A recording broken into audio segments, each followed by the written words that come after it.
د مغرورو نجونو ښځو زړونه څنګه خپلولی شو؟ سلام ستړي مه شئ، زموږ شبنم ګل چینل ته پخیر راغلی. ملګرو که غواړئ پوه شئ ویډیو تر اخره وګورئ. د مغرورو نجونو ښځو زړونه څنګه خپلولی شو؟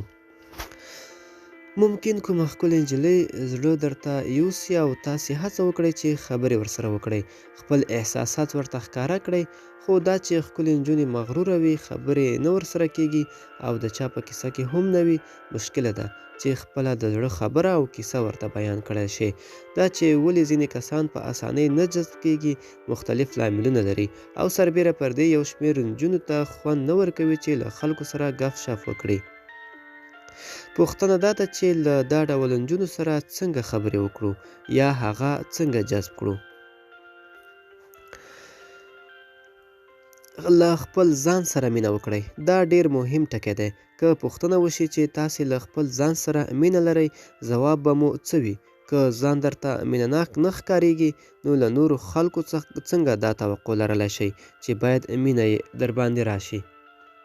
که غواړئ خلک جذب کړئ، لومړی قدم دا دی چې اول له خپل ځان سره مینه وکړئ. د دې لپاره چې په خپل ځان مو مینه راشي، یعنی له ځان سره مو مینه پیدا شي، خپلې ټولې ښې ځانګړې لیست کړئ او وخت ناوخت یې ولولئ یا یو نظر پرې واچوئ. د ښکلو او مغرورو نجونو د جذب لپاره ښې جامې او ځان په ښه شان جوړول یا ښه سلیقه لرل مهمترین راز دی. د نجونو هغه وګړي چې له خپل ځان نه ناخبره او ببر مبر وي نه خوښیږي. تر دې علاوه د خپل وجود تناسب اندام ته پام کول هم اړین دي. د ورزش وکړئ، ښې جامې واغوندئ، ښه عطر وکاروئ او ځان خورا با نظافته او ښایست جوړ کړئ. مشترکې علاقې پیدا کړئ. د دې خبرې معنا دا ده چې د هغه چا ذوق ځان ته معلوم کړئ چې غواړئ ځان ته یې جذب کړئ.